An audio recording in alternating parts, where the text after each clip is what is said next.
Whatever it is that I'm dealing with my own life, I'm always like, okay, and I'll write a book about it, and that's how I'll figure it out, because I can't think if I'm not writing something down. And so that's definitely true for me. But the funny thing about this book is often when I'm writing a book, I have something called a hooky book, which is the book, it's like my busman's holiday. It's the book that I go work on when I'm like taking a break from what I'm actually supposed to be doing. Working is one of the most dangerous forms of procrastination, but fortunately for me, sometimes my hooky books actually get published. This was a hooky book. The Four Tendencies was a hooky book. Outer Order, Inner Calm was a hooky book. I wrote a book called My Color Pilgrimage because I went through this period of being absolutely preoccupied with color. And I've shown it to a few people. I think it's really interesting, I have to say. And they're always like, well, you had fun with that, didn't you?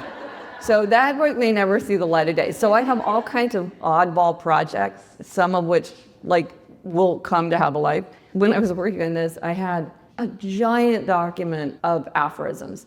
And some were Secrets of Adulthood in that they had some kind of useful thing to remind people when they're dealing with relationships or trying to get ourselves to do something or trying to know ourselves better.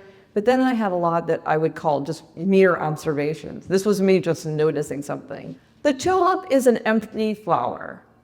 What is up with that? The tulip is an empty flower. I find them very unsatisfying. That is a mere observation. And then I also have a bunch of bleak aphorisms. I'm like, nobody wants Gretchen Rubin's bleak aphorisms. I leave those to the side. So these are really the ones that are useful. Welcome to Passion Struck. Hi, I'm your host, John R. Miles, and on the show, we decipher the secrets, tips, and guidance of the world's most inspiring people and turn their wisdom into practical advice for you and those around you. Our mission is to help you unlock the power of intentionality so that you can become the best version of yourself. If you're new to the show, I offer advice and answer listener questions on Fridays. We have long-form interviews the rest of the week with guests ranging from astronauts to authors, CEOs, creators, innovators, scientists, military leaders, visionaries, and athletes. Now, let's go out there and become passion struck.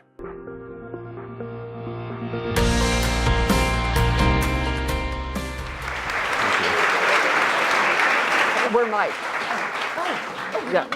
Yes. There. Hello. So we're doing two things at once. We're taping an episode of Passion Struck, which you're all going to be part of, and we're doing this interview for you here as well. So I am so excited to do this with my friend Gretchen Rubin. This will be the third time I've interviewed Gretchen, and the first time we were talking about this book, which many of you have read, and then the last time we talked, it was actually about life in five senses. And I was telling her as we were backstage that the first time that we talked about life in five senses, it was coming right off of COVID, and I had, like many people who had gotten COVID, this period where all of a sudden I completely lost two of my senses, taste and smell, and I ended up losing them for a really long time. How many people experienced that? Wow, a lot of people. So I lost it for almost 7 weeks, and there was a point in time when I was really worried, is it ever going to even come back? But what's happened to me since then is anytime I get a common cold now, I am losing taste and smell again. So I just went through this about 2 weeks ago, and I was telling her it reminded me of the book, because when you lose two of your senses or any one of your senses, you don't realize how much it impacts you. So maybe you can just tell the story of you went to the dentist and that kind of launched this whole book. Yeah, I went to the eye doctor actually. Eye doctor. Yeah. I got pink eye. And I was getting checked out, and as I walked out of his office, he said to me very casually, well, be sure to come back for your regular checkup because, as you know, you're more at risk for losing your vision. And I was like, what?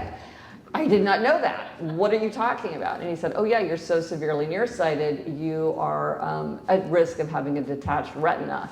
And that can affect your vision. And in fact, I have a friend who lost a significant amount of his vision because of a detached retina. So that felt like a very real thing to me. So I walk out, and I live in New York City, so I had walked to the eye doctor, and I'm looking at New York City all around me and thinking, I didn't notice one thing about this on my way over. I'm just up in my head. I don't notice anything. And now that I'm thinking about the possibility of some threat to one of my senses, it's like it's all so precious to me. And on my walk home, it was like a psychedelic experience where I could see everything crystal clear. I could hear every sound. I could smell everything. New York City is quite smelly. And of course I could have a rich, meaningful life if I lost one or more of my senses, but it just showed me how important they are and how easy it is to take them for granted. And so I did that walk home and I realized, I feel like I'm on this kind of psychedelic experience, but it's just because I'm paying attention. And that's why I decided, you know what, research is me search.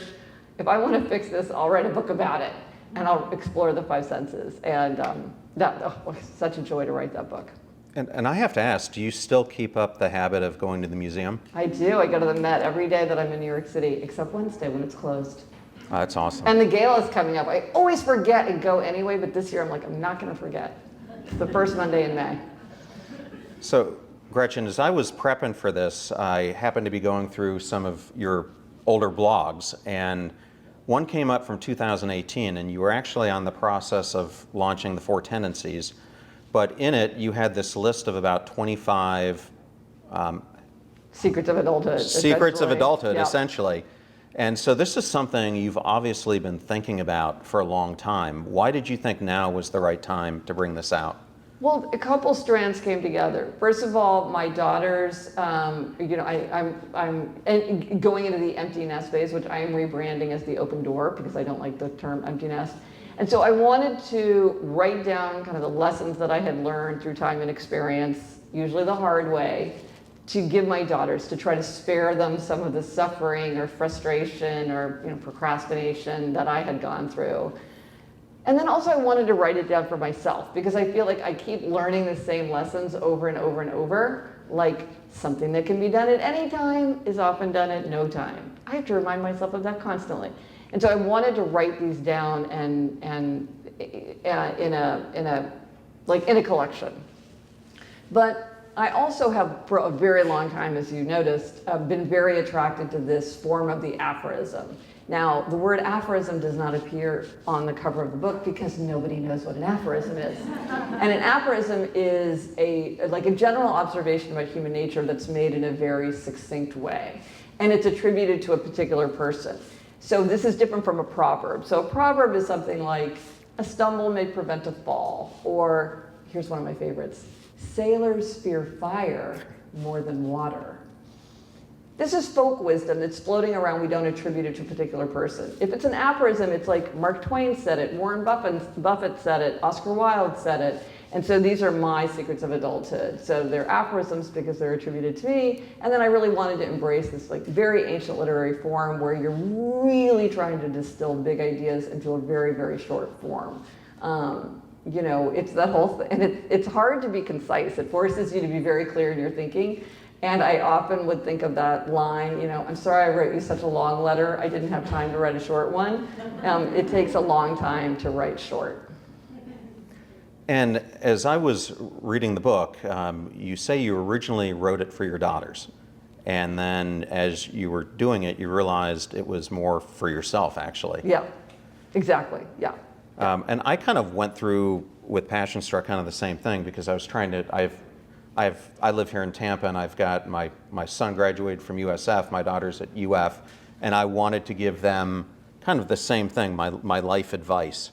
And as I was writing it, I think any book you end up writing becomes your own personal journey that you put on page. Do you kind of feel the same thing? No, yes, I always am, whatever it is that I'm dealing with my own life, I'm always like, okay, and I'll write a book about it, and that's how I'll figure it out, because I can't think if I'm not writing something down, and so that's definitely true for me. But the funny thing about this book is, often when I'm writing a book, I have something called a hooky book, which is the book, it's like my busman's holiday. It's the book that I go work on when I'm like sort of like taking a break from what I'm actually supposed to be doing.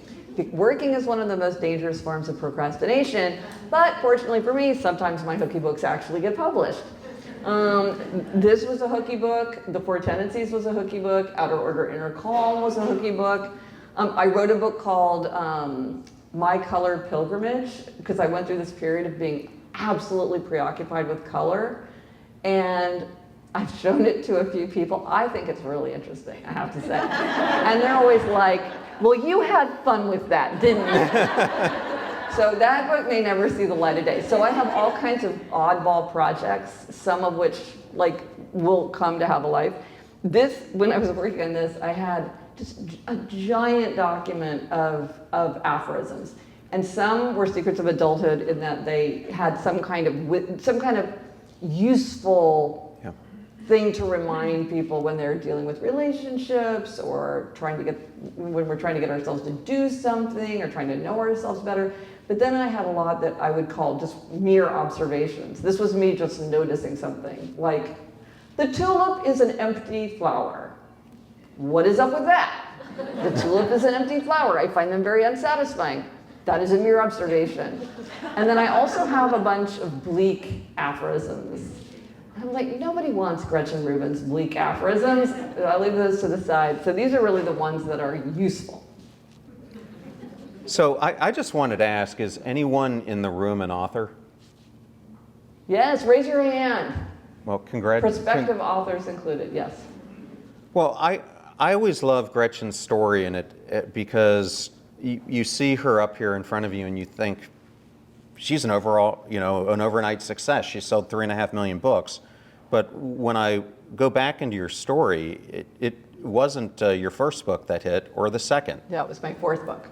And so it showed me something that I've loved about you from the beginning, which is it was your passion just for writing, which always drove you to create what you were creating. And it just became the output eventually caught on. But it didn't deter you from putting your ideas and words into the world, so to speak. Yeah, no, that's very true. I would say it almost feels like a compulsion to be writing to me. So yeah, absolutely, yeah. Yeah, I know the feeling because I was telling her I just got done my first draft of my latest book, Yeah. and when I'm writing, it's like the rest of the world melts away, which Yeah. the podcast team does not like because I get so distracted. Yeah. Well, in the book, in the intro, you say, sometimes a single sentence can provide all the insight we need. Can you share an example when one of these secrets gave you unexpected clarity? Oh, one of my own or somebody else's gave it to me? No, someone else's. Okay, so, and I've told this story many times because it truly did transform my life. So I am a huge fan of Samuel Johnson, Dr. Johnson, and he's an amazing aphorist. I highly recommend him. And I was reading he was so celebrated that they would even just keep accounts of conversations that he had. So I was reading, it's not even really a book, it's sort of an appendix. But there was an account of a conversation where Dr. Johnson walked into a party and someone asked if he would take a little wine. And he said, I can't take a little. Moderation is as difficult to me as, abstinence is as difficult to me as temperance would. Abstinence is as easy to me as temperance would be difficult. Meaning, I can have none, but I can't have a little bit. Abstinence is as easy to me as temperance would be difficult. See, this is the thing about an aphorism. You have to get it exactly right. But when I read that, it was a huge insight for me because I had this really overwhelming sweet tooth. And I thought, maybe I'm like Dr. Johnson. Maybe I should just have none. Maybe, and I realize I'm an all or nothing person. I can have no Thin Mint cookies very, very easily. Or I can have a whole sleeve of Thin Mint cookies. I can't have one Thin Mint cookie. I can't have half a dish of ice cream. I can't have one square of fine chocolate, and I realized that's okay. That's just how some people are. And I gave up sugar. That was like 13 years ago. And it is so, and I wouldn't say this is true for everyone. Not everybody wants to give up sugar. It's just something that works really well for me. But I hadn't even considered that approach until I read that from Dr. Johnson talking about himself. So that was something that like transformed my whole life. There was just this really boring noise in my head that went away. Well, there are those things that you end up hearing. Like for me, how many people here know who Robin Sharma is, the author?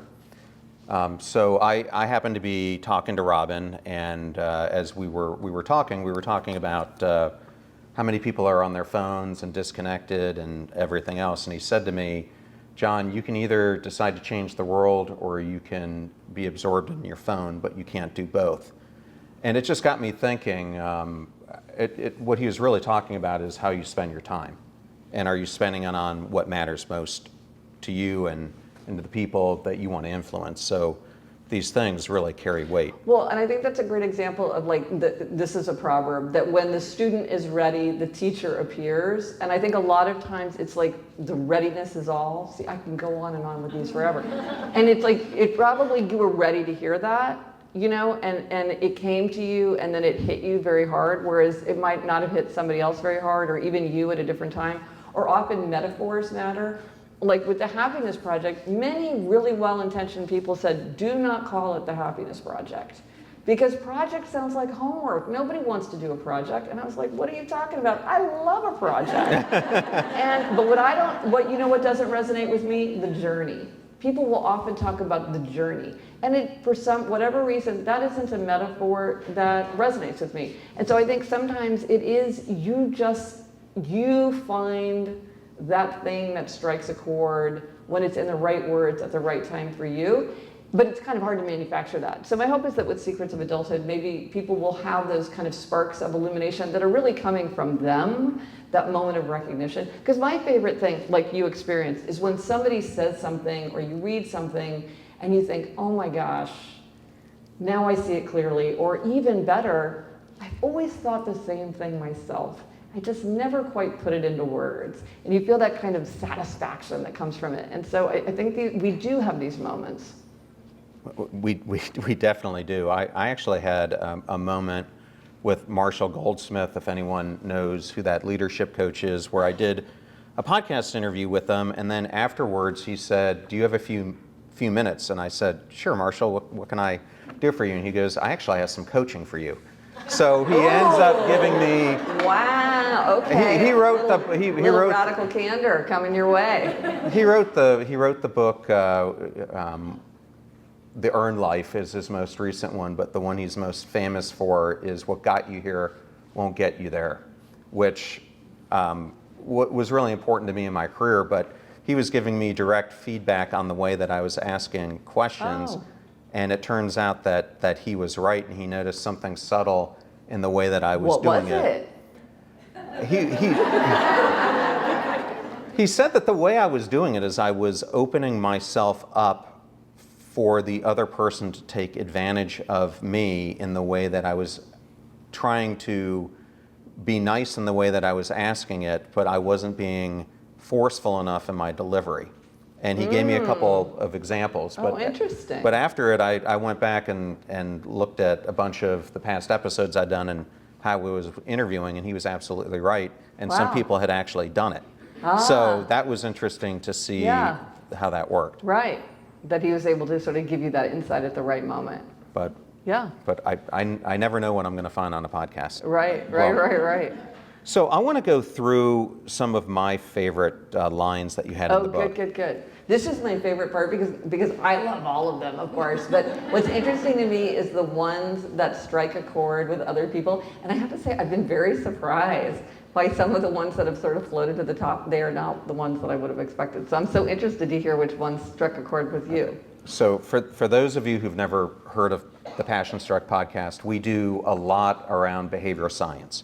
So habits are something that are top of mind for me. So you write that habits are the invisible architecture of everyday life.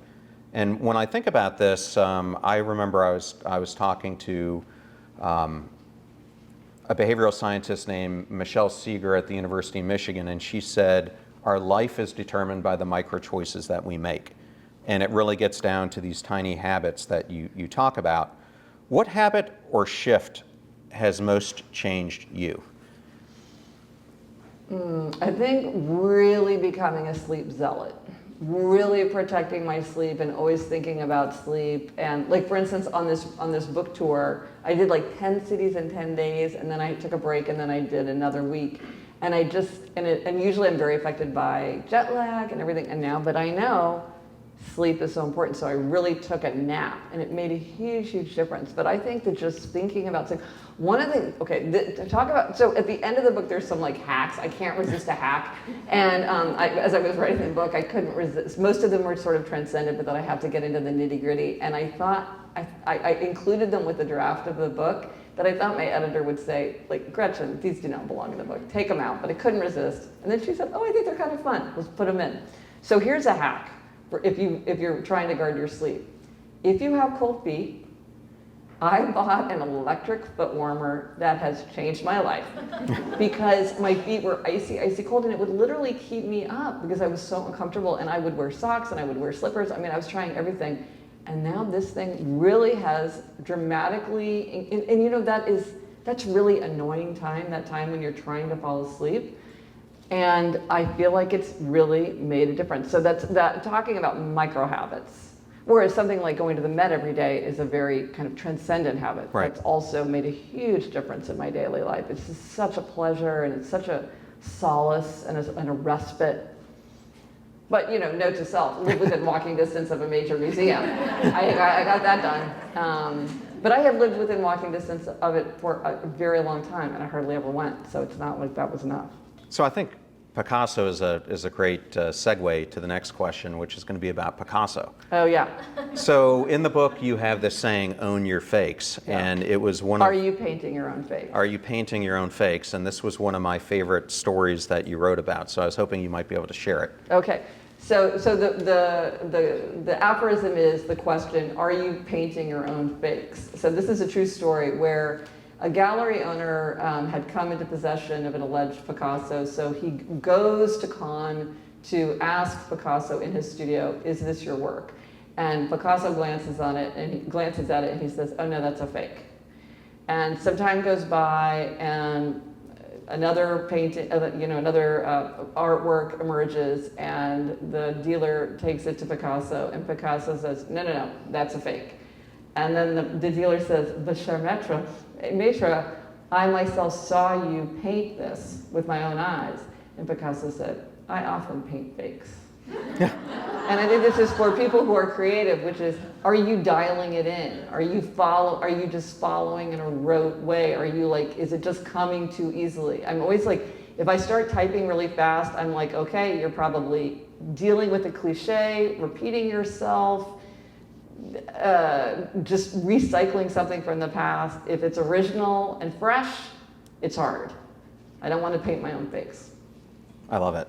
That was one of my favorite ones. That was a fun one. Yeah, the drop mic quality of aphorisms is part of what makes me fun, but sometimes I just couldn't resist just a delicious illustration. So I now want to ask you about a contradiction. You write, love says that you're the best. Oh, this is a great story. Okay, you write, love says you're the best, and love says you can do better. Yeah. How do we hold space for both in our relationships? Right? Isn't this one of the great challenges of parenthood? This paradox puzzled me for such a long time because I was thinking, I love my daughters with all my heart. I think they are perfect just as they are, and I push and I prod them to improve. How can both be true? And then I realized both are true. Love is unconditional and love is demanding. Absolutely the truth. Yeah. Often aphorisms and Secrets of Adulthood are expressed in paradox because it's a way, it captures our attention. There's often a great truth in paradox. In fact, one of the secrets of adulthood is the opposite of a profound truth is also true. So love is unconditional and love is demanding. So this next one kind of goes into work situations and family situations. And you write, we care for many people we don't particularly care for. What's the deeper wisdom here? I think I said it all. Yeah. We care for many people we don't particularly care for. And is that where you need boundaries? Sure. Yeah. Yeah. Okay.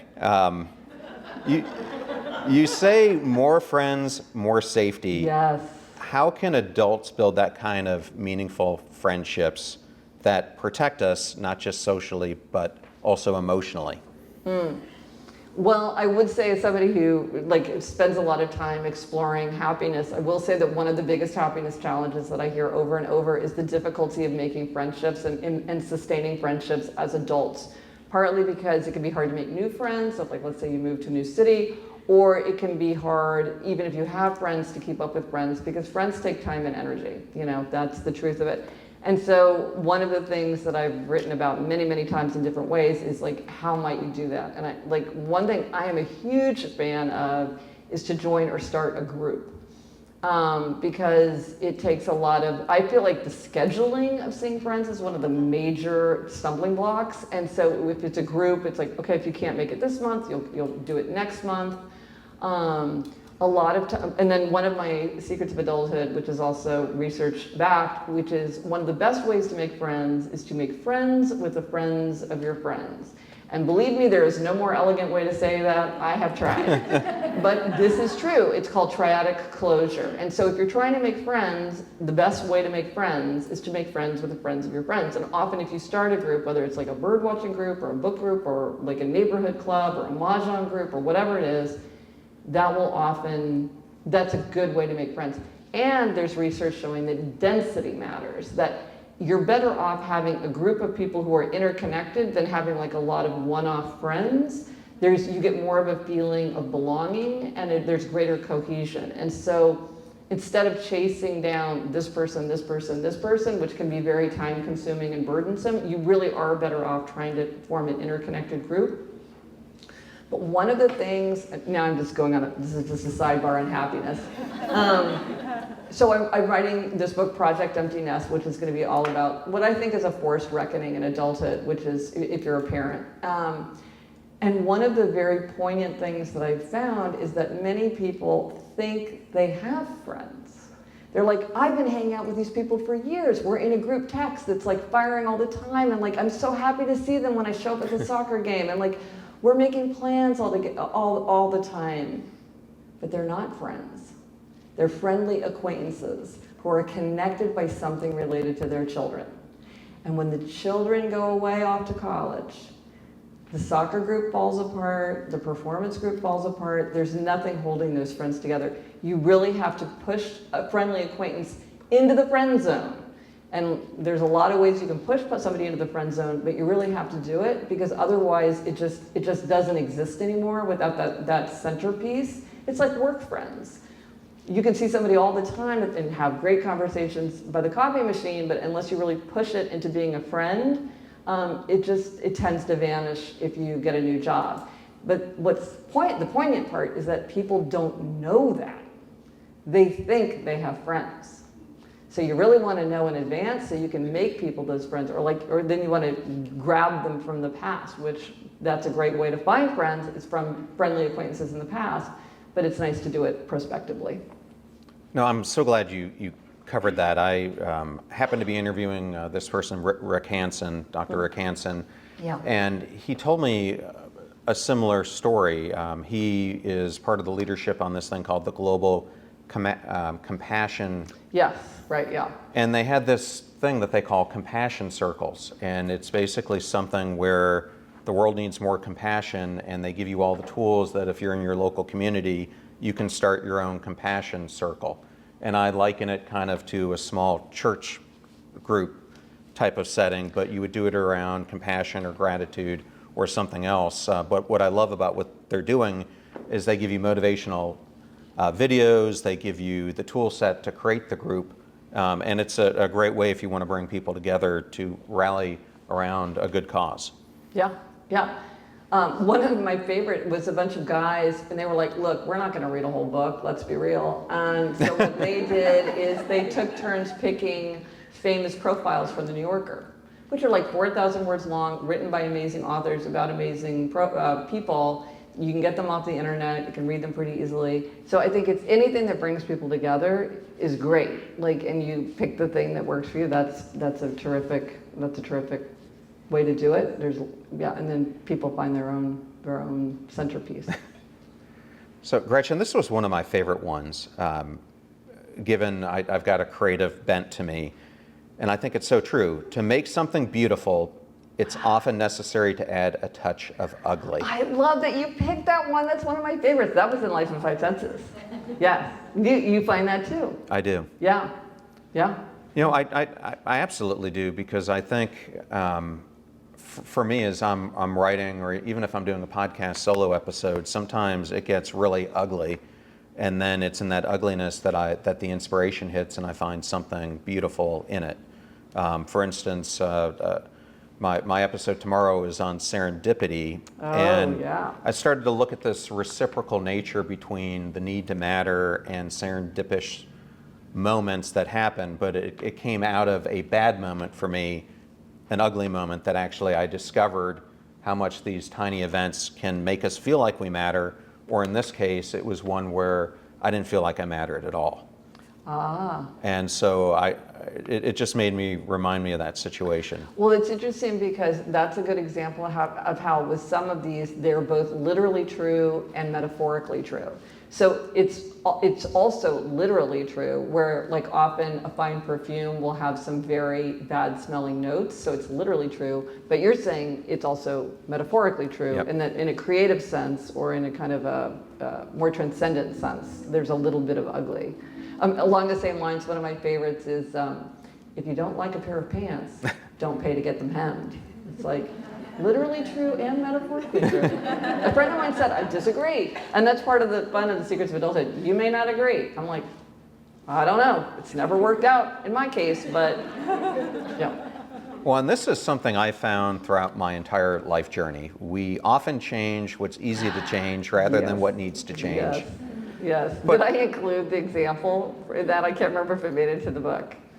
My monk is the example. So a lot of these came from like something will happen and I'll like be like, oh, there's a lesson there. Or I'll be like preoccupied with a story and it will just run it over and over in my mind and I'll try to understand the meaning of it. And with that one, what happened was a friend of mine was, she was looking for a new apartment, you know, so like 6 months go by and I see her again and I say, oh, how's it going with like looking for a new apartment? And she said, oh, you know, I gave it up because I thought I wanted an outdoor space, but I realized I actually want a husband. We change what's easy to change.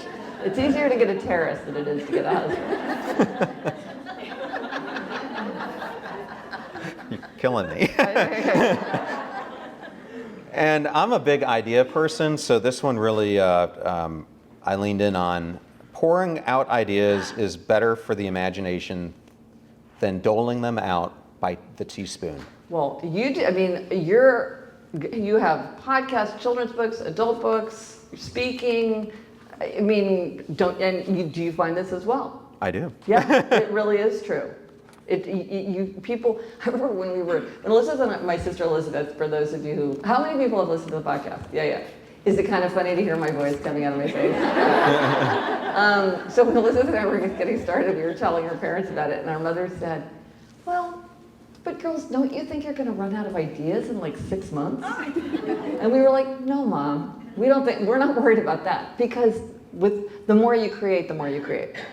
Yeah. Absolutely. Yeah. So then I wanted to just ask you a couple questions about the last section, which really gets into tough decisions, pain, and getting it wrong is the ones I picked from. You say whenever we choose one path, we must forego others. How do we deal with the regret that comes with making those decisions? Well, I think that part of it is realizing that you will feel regret either way, because I think sometimes, at least in my case, I would often fantasize that if I made the perfect choice, then there would be no regret. That, you know, if I could just get the pros and cons column exactly right, then I could avoid regret. But it's actually comforting to realize that you can have an apple or an orange, but to have an apple means that you cannot have an orange. And that there is regret in that. And I feel like it relieves your feelings to understand that that is just a necessary part of making a fundamental choice, which is that to choose one thing means that you can't choose another. You can't escape it. But I think it's comforting to realize that that's just the source of why that negative emotion is appearing. So no one in this room really knows my background, but I spent a number of years working for Lowe's and Dell, and here locally Catalina Marketing. But I was a senior executive at Lowe's, And I remember I was meeting with our chief operating officer. I had just become the chief data officer. And he said to me, John, you guys are absolutely phenomenal at creating solutions, but by the time we get them in the business, they're absolutely obsolete. So it made me think of this: don't judge the wisdom of a decision by its outcome, but that kind of time has a factor, I think, in those decisions, was my point. Right. Oh, well, that's interesting. See, that's, again, this is what's fun about these, is that people will take them in directions that I did not anticipate. So I hadn't thinking about it in that context. For me, it's more like sometimes something doesn't work out, or you don't get the result that you wanted, but it doesn't mean that your decision making was bad, because we don't control outcomes. Just to realize, like, you're not in perfect control of your fate. You could still have, it's just saying, like, well, knowing what I knew then, I have grace for myself, even though it didn't work out the way I wanted. I think sometimes people are like, well, if it has a bad result, I screwed up. It's like, not necessarily. Things don't always go the way we want. Okay, and this was the last one I really wanted to dive into. The place that hurts isn't always the place that's injured. Yes, metaphorically and literally. Yes, so this came to me because I was having a lot of lower back problems, and somebody said to me, oh, it's probably your hip flexor. And I was like, well, why? And they said, oh, well, it's not always, it doesn't always show up where you would think. And I was like, well, that's very interesting. And I think that happens a lot to us in our lives, where the pain flares up in one area, but actually, if we're really honest with ourselves, and when we really do a searching look, it actually may be coming from a very different place. And if what you only do is address where the pain point is, you may miss a very different problem. Yeah. So, Gretchen, I wanted to ask you a couple non-book related, just fun questions. Oh, good. Okay, so the first one is, you get to be on the late night show, and you're in a car and you're going to do car karaoke. What performer would you want to be in the car with? Dolly Parton. Oh, wow. Why? Oh, I just admire Dolly Parton so much. She seems like a truly good person. And she's so in command of herself and her business, and she's such a great artist. Here's a Dolly Parton related aphorism. You don't have to be good at something to be good at something. Dolly Parton can't read music. Okay, and this next question, came off of me reading this. A quest is more fun than a jaunt. Yes. So, I have a lot of friends who happen to be astronauts, and how is that possible? Did you all know that we have an astronaut that lives in St. Pete, Nicole Stott? Yes, and she runs this great organization doing space art. So she's one, but one of my best friends from the Naval Academy, Chris Cassidy, was the chief astronaut. So through him, I met all these other astronauts. And when I was at the Academy, my physics teacher, who was my mentor, Wendy Lawrence, became the first female Naval Academy graduate to go into space. Very and cool. So she got selected. So through them, I've met a bunch of astronauts. Wait, has anybody read Orbital?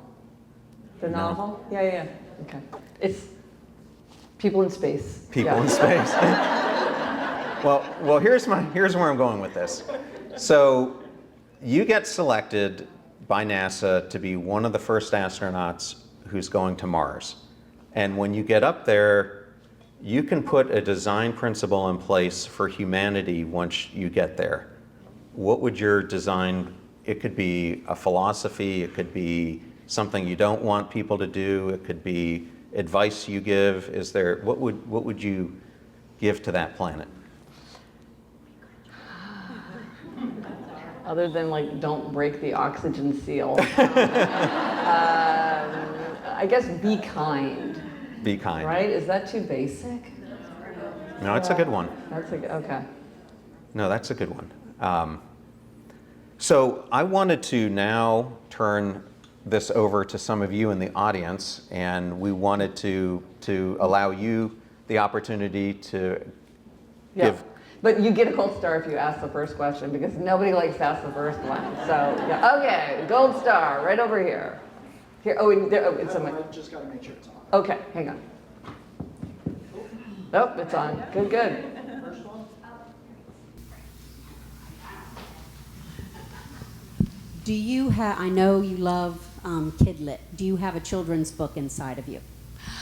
Ooh, what a great question. Do I have a children's book inside of me? What I sometimes fantasize about is taking a classic that I love, like something like The Secret Garden, and then like kind of retelling it in a modern way. I'll sometimes like do that in my head, like when I'm at the dentist's office or something. So maybe one day I would love to do that. I would love to do that. Can I just answer that by just saying how hard it is to write a children's book? Because I just wrote. You have a picture book, right? Yeah, I just wrote one, and it's for 4 to 8 year olds. But to get it down, I mean, I'm used to writing. Be so short, it's hard. I do Toastmasters, and it's kind of like Toastmasters because you're trying to collapse a keynote speech into 7 minutes. And that's what I found the analogy to writing a children's book is, because we typically write in 2,000 to 4,000 word chapters, sometimes a little bit longer than that. So for me, it was trying to get from 3,000 words to 1,000 down to somewhere under 700, and to do it in a way that you're talking to a 4-year-old.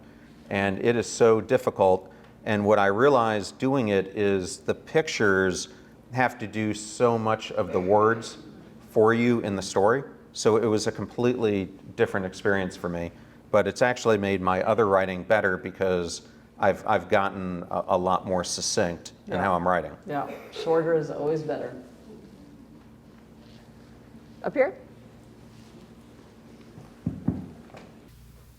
Have you noticed any patterns in how the different tendencies respond to the Secrets of Adulthood? Ooh, what an interesting question.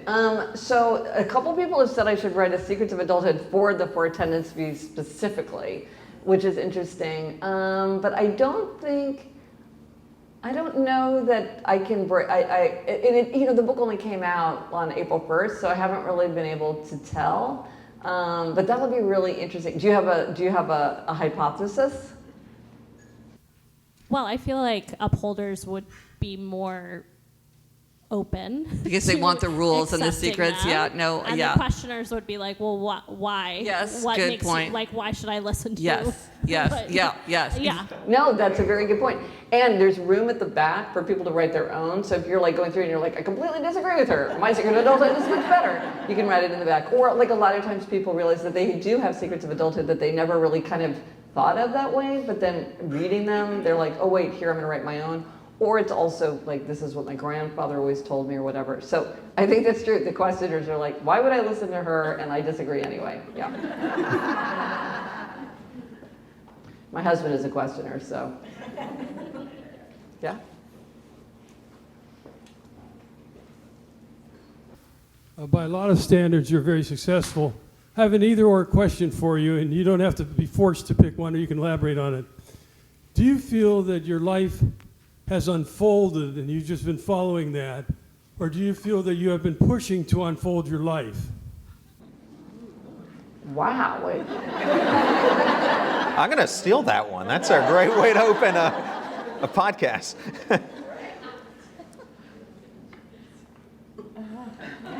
I think I started out being very much push forward. And that's how I went to law school. I was just pushed forward by events, which I would call drift. Pushed forward by events and just led forward by kind of like the next step. I would just take the next step and then take the next step. And I ended up clerking on the Supreme Court, so it worked out great.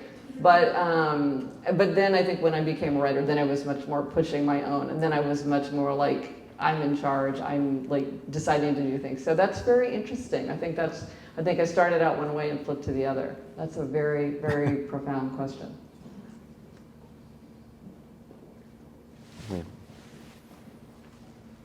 Hi. How has the process of writing for the empty nest season helped you go through the process of empty nesting? Yeah. Well, that's exactly why I did it. Yes. It's so great because it's forced me to deal with it with clarity. Because I think a lot of what this is okay. So, spoiler alert: this is all in the book.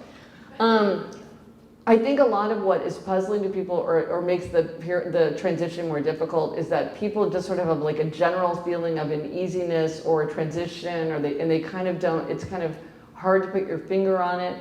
And by really forcing myself to examine what I was going through, I realized there's actually 12 changes that people go through, and that what anyone's individual experiences is like, do you experience this in the positive or in the negative? Is it intense or mild? And how does it fit into sort of your kind of general overall personality, circumstance, history? And for me, really getting clear on like, okay, this is good, but this is bad, and I'm feeling this, really, I think is helping me understand like how to specifically address the things that are unsettling or saddening to me, and then being grateful and taking advantage of the things that are good. So like one of the things that I felt and that my husband also felt was that one of the things that we missed is just the sense of life in the house. You know, there's just less sound, there's less energy, there's just like less of a feeling of movement. And we're getting a puppy day after tomorrow, huh? Okay, did you see the puppy before you named her? Because you picked a name. We picked a name. You think that's unwise? Well, what if she's not a taffy? Well, we've seen pictures, and I think. Look, my daughters picked the name. This is where I let them have their way. But yeah, well, we will maintain the flexibility. Like nothing's written in stone. But that's part of the reason that we did it. Was like what we're feeling is that it would be fun to have like more life and more energy. We're also definitely feeling a lot of dread and trepidation about, but it's going to be great. I'm going to trust to the research, trust to life experience. Like we're going to love it. Elizabeth has 2 dogs. She loves it. But then like I remember talking to a guy who's like, oh my gosh, every time I look at my son, I'm so full of resentment and anger and jealousy. Like he's just having so much fun and he's taking all these courses and he's so free and he has no responsibilities. He can just do what he likes. And his wife is like, let's get a puppy. And I'm like, I don't think that's what you need. I think you need more freedom, more adventure, more spontaneity. That's what you're yearning for, right? And so, yeah, if you know what the problem is, you can see a solution better. And maybe 2 people, if you're married or you have a partner, maybe you're experiencing different things. And so you have to navigate that. But just sort of thinking like, I'm sad, doesn't really help you figure out your way forward. And so that has been really helpful for me because I feel like, because I'm writing it and talking to so many people and seeing all these patterns unfold, it's really helped me feel like, okay, well, like another thing, so if you follow the podcast, you know that one of the things I'm doing for 25 and 25 is I'm doing watercolor every single day. I said I'm an all or nothing person, so I'm like, I'm either gonna do it never or I'm gonna do it every single day. So I'm doing it every single day. And this is because one of the things that I feel is a lack of the atmosphere of growth. That children give us this feeling of growth because they're growing and we're contributing and we're teaching and we're helping and we're participating, and they give us that feeling of growth. And I'm like, I don't want to stall out. I don't want to feel like there's no growth in my life. How can I get a feeling of growth? And I'm like, well, I'm gonna learn to do something new and like throw myself into a whole new arena. The funny thing is, I feel like I might actually be getting worse as time goes by, but I'm like, I'm just not even gonna think about that. That's not what this is about. I'm just gonna do this. I'm just gonna trust to the process. It's only April 17th. I got a long way to go. Because I knew that I needed the atmosphere of growth. But for somebody else, like organization of time is a big, big problem. They might really have to think about, okay, how am I gonna think about my time? For me, I experienced no difference. No difference at all. So this is one where I'm like, that's not a problem for me. I'm moving to the next one in line. Whereas for somebody else, that might be like the major focus of their of how they deal with the transition. So it's been extraordinarily helpful to me, and it's also absolutely fascinating. If anybody has any good resources, and I'm especially looking for novels that deal with the emptiness, I'm finding almost no novels. Which staggers me. But often it's from novels that I feel like I get the biggest insight. So, and just let me know somewhere on social media. It's I'm taking suggestions. And I know you've been dying to ask a question. Yeah. You mentioned you're a compulsive writer. Yes. Do you have a ritual that you do every day to start your writing and schedule time within it, or do you just go and flow until you are done for the day? I get up at 5:30. Well, it's all going to change with the puppy. But what I usually do is I get up at 5:30 and I write from like 5:30 to like 9. And during that time, I take my dog out for a walk. So that's like, a little bit. And because I'm a real morning person and I'm at my freshest early in the morning, and that time is not interrupted. So I know that if I'm doing like original writing, which is my most difficult writing, I will do it first thing. So I get up, I get a cup of coffee, and I sit down and write. And I will always start with something that's hard. So in original writing. And then as the day goes on, if I have time, I will write again. But often what I end up doing is things like podcasts or podcast planning or interviews, or like I do a tremendous amount of note taking, which is when I'm looking at a source and I have to transfer the notes from the source into writing. Now that's a huge part of my process, so that's real work. It's not like that's procrastination, but it doesn't take the same amount of mental energy. So I might do that later in the day. But I can because I always start with a huge amount of notes, so I start with a huge amount of notes, then I start to understand a structure, then I organize the notes that I have into a structure, and then I start like figuring out how to make a book out of it. I never face a blank page. And I think that's really helpful for me. I'm always working off of something. I'm always like, this is the part where I'm writing about blah, blah, blah, blah, blah. So then I'm writing with something in mind. And I always write my introductions last. So that's my process. Yeah. So for me, it's that early morning is the most precious.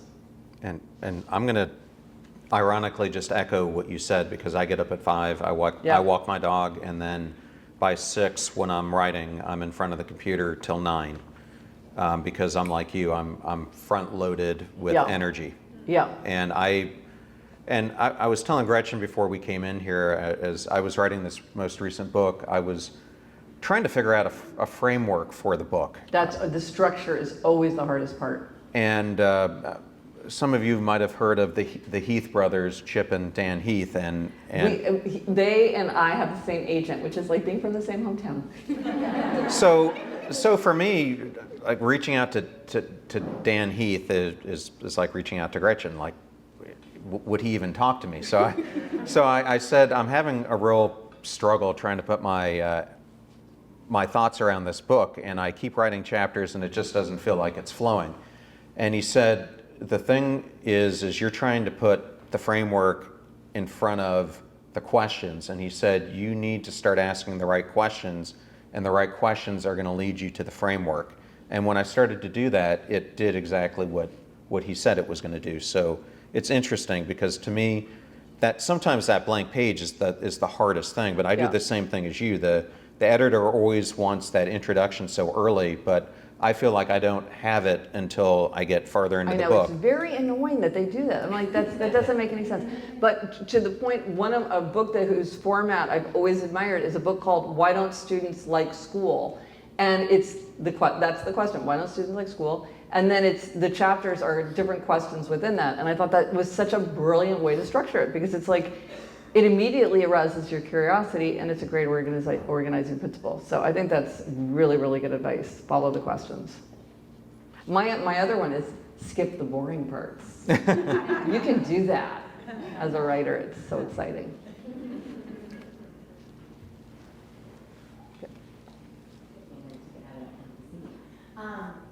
So, out of all the topics that you cover in the book, which did you find the most complex and difficult to translate into simple truths? Ooh, what a good question. Which was the hardest? Probably all the stuff about love. Probably love. That's a hard one. Yeah. Well, and also, in order to write it, I had to think it. And that's hard too. It's hard to have a thought. Yeah, but I think those were the ones, thinking back, those are the ones that I struggled with the most. And we have a couple up here up front, but our microphones don't stretch that far.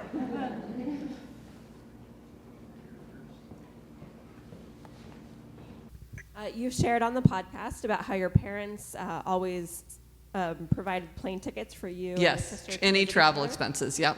Are you doing anything like that with your girls? I have 2 girls, so Yeah. I'd love to hear, Oh. what are you doing for your girls to build that relationship? Yes, so by way of background, a lot of times people will say, oh, because my sister and I had this podcast together, like, oh, you two are so close, like, was there anything that your parents did to help you to stay close? And so what my parents did is they would always pay any time when we were young adults for us to go see each other. So if Elizabeth was taking the train from New York City to New Haven, they would pay for that, or if we were like gonna go, so that we could afford to do it. Another thing that they did, I was just thinking about this today, is that they didn't, if we made plans together as young adults or as adults, they didn't always insist that they could join us. Because like lately I've noticed with Eliza and Eleanor, like Eleanor was home from college and Eliza lives in New York City, and they went out to lunch. And I wanted to say, well, I'd like to come to lunch. But I'm like, no, they have to have time together, just them. And they can't feel like they can't tell me, or I want to show up, or Jamie and I will want to show up. They have to have an independent relationship. And I think it's that, like, it's like everything. As you become a parent, you realize, wow, I understand my parents' choices much better. And I realized they were very wise and that they really supported us having our own independent friendship, just the 2 of us. We didn't always have to be the 4. And of course, now what we're realizing, like much later, is Elizabeth and I have been talking about how much we really like being just the original 4 of us. And we're making plans to try, no children, no spouses, just to be Elizabeth and me and our parents, because there is something special about going back to that. But I think that making it easy for us to be together really did help that. Yeah. You and Elizabeth had talked about writing a book together at some point. Yes. Is that still percolating? Well, yeah, that was about the Eleusinian mysteries, which is like a subject that continues to preoccupy me to this day. I love the Eleusinian mysteries. And it just didn't work. I don't have that novelistic skill. And Elizabeth is doing like 1,000 things. She seems to have 7 full-time jobs as far as I can tell. So we did try it, and then it just sort of drifted away. And a part of what that was we really did want to collaborate. And now, because of the podcast, we have like that vehicle to collaborate. So I'm not sure that we will pick that up, but maybe someday, because we had fun with it. It just I couldn't play my role because I just sort of don't have that novelist bent. I did all the research into the Eleusinian mysteries, but because it's a mystery, there's a lot that they don't know. But I did find one of my very favorite phrases of all time, which is mystical pigs. Mystical pigs played a very important role in the Eleusinian mysteries. It feels like you need to write a novel just around that. Again, being very successful, I'm just curious. Again, it's either or, but you can add another thing if you want. How much of the work that you do is enjoyable and fun, and what percentage is really hard work that you really got to push yourself? Oh, well, who said this? I forget who said it, but somebody said, okay.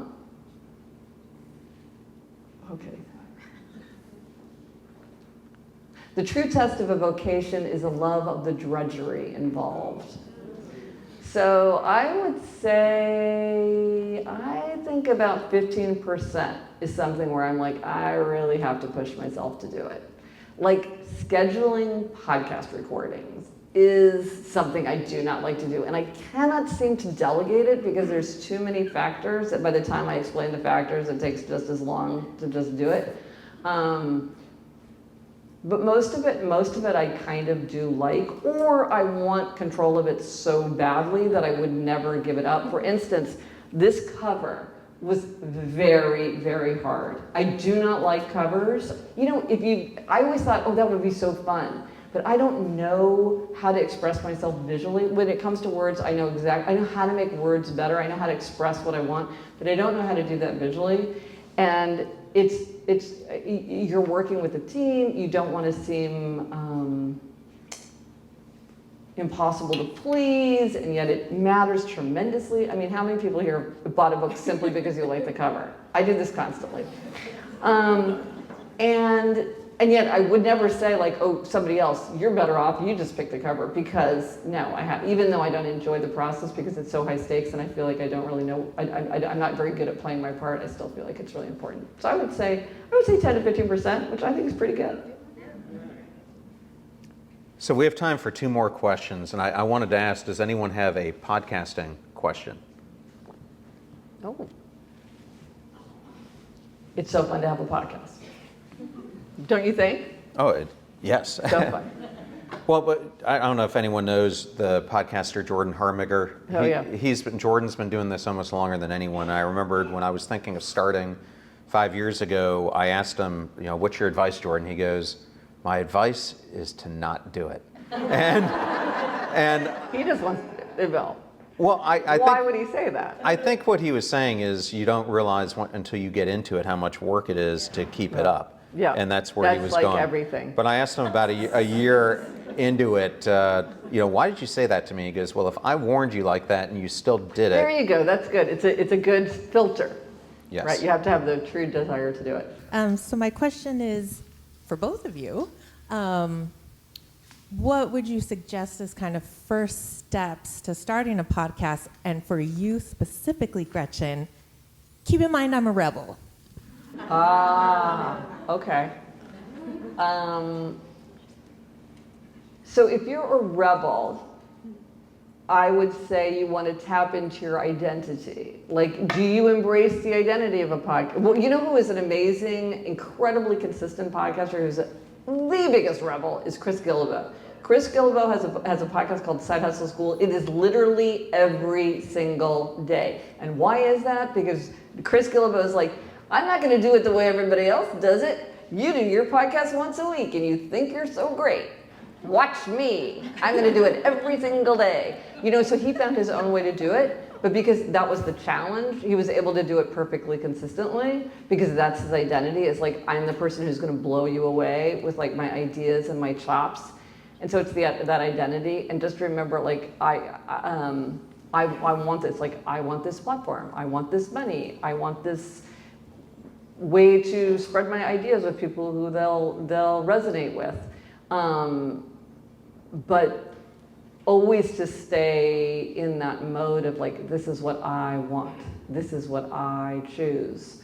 And so you might say like, well, I choose to do it once a week because I think that I'll have more listeners, and I am the kind of person who wants to become a habit with listeners, because you don't want to build up that spirit of resistance even in your own mind. Yeah, you're nodding your head. Okay, you know how it is. Yeah. It's so hard, and I just want to thank you because I always thought I was broken until you came up with the 4 tendencies. Oh, good. And I was like, oh, I'm not the only one in the whole world who resists my own desires. Yes.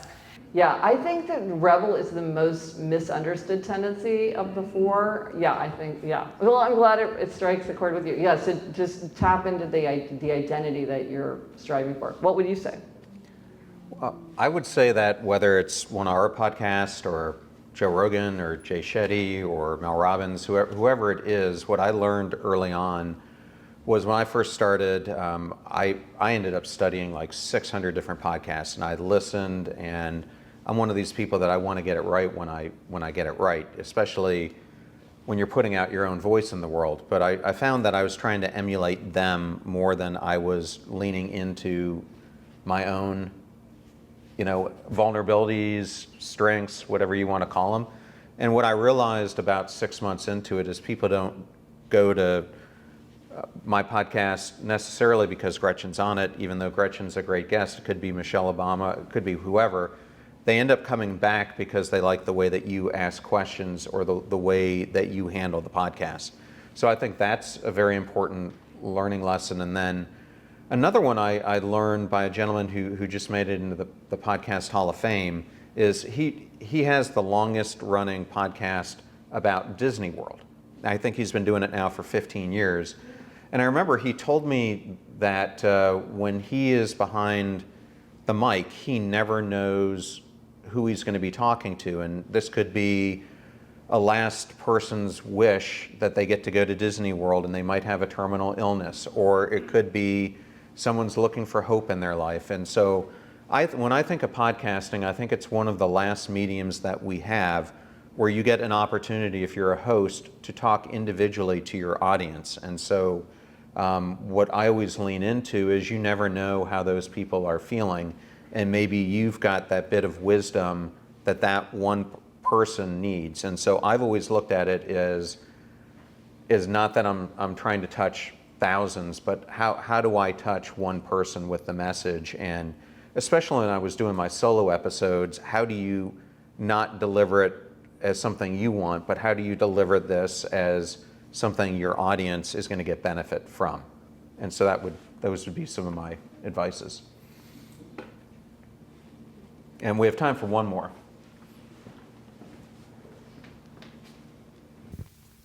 I was going to ask, since it's dedicated to your daughters, do they have a favorite aphorism? Well, on the publication day, my older daughter Eliza texted me and said, "My secret of adulthood is to have you on my team." So that was very sweet. But I asked them which ones that they think of the most. I will say they do probably feel like innocent bystanders with some of this. But so Eliza said the one that resonated the most with her is, "You're unique, just like everybody else." And for Eleanor, it was something that can be done at any time is often done in no time. So those were the two that struck a chord the most with them. And then I had one last question for you, Gretchen. And you've been on this book tour. You're nearing the end of it, and today is a fabulous gathering of people. So thank you all for coming. Because I agree with all of you how great Gretchen's works are and how many people it's impacted. But I always know when I write a book, I want to know, I always wanted people who are reading it to use it. Mm-hmm. How do you hope the people in this room and people who are going to be listening to this use your book? Well, it's funny because people have told me that they use it in a way that I didn't think, which is like they'd sort of pull it out at the dinner table or like at a restaurant and just read a few and then people discuss it. So they're kind of using it like table topics. So I'm like, that's so great, excellent. My family would not go for that. I'm glad to hear yours would. So I think that's super fun. So I think there's two ways. I think some people just love this stuff. Like I have books of aphorisms and I'll just sit down and read them from beginning to end. I love them. And so I think some people will do that. And then I think some people will probably, well, actually there's three ways. Then I think some people will just sort of have it lying around and they might pick it up and read a few, just sort of as an interstitial thing, just to have like something to spark a thought, just like some kind of, like a thought starter at random. And then it is divided pretty precisely into kind of problems or situations that we face where you might think like, wow, I could really use the secret of adulthood. So you might be facing something and think, oh, well, let me see if something here sparks an idea or response for me. So you might go looking for it. So I did the table of contents hoping that if somebody wanted to use it that way, they could. So I think people might approach it in a lot of different ways. And I think a lot of people too, one of the things I'm hearing from people now is that they do write their own at the back and then they'll like give it to a graduate or something. So it's sort of like, here's Secrets of Adulthood, and at the end are mine that I want you to remember, or that we always talk about, or like our inside jokes or whatever. So then it becomes almost like a keepsake. Well, and the last thing I wanted to do was thank the Oxford Exchange because... Yes, I came here for lunch today. It's amazing. Thank you. Beautiful store. Thank you for organizing. Gorgeous space. And John, thank you. Amazing book. I can't wait to read the next one. You were telling me, I heard all about it. I can't wait to read it. Thank you. Thank you so much for doing this, Gretchen. And I've lived in Tampa for 15 years, and I've lived in St. Pete the whole time. And Gretchen and I were talking, like when you see the Oxford Exchange, it's like one of the best jewels that I think the area has, and it reminds me of being in like downtown Philly or New York, but it's such a fantastic venue, so I hope we get to come back and do a lot more of these. Yes. But thank you so much for coming to Tampa. No, thank you. Thank you, everyone.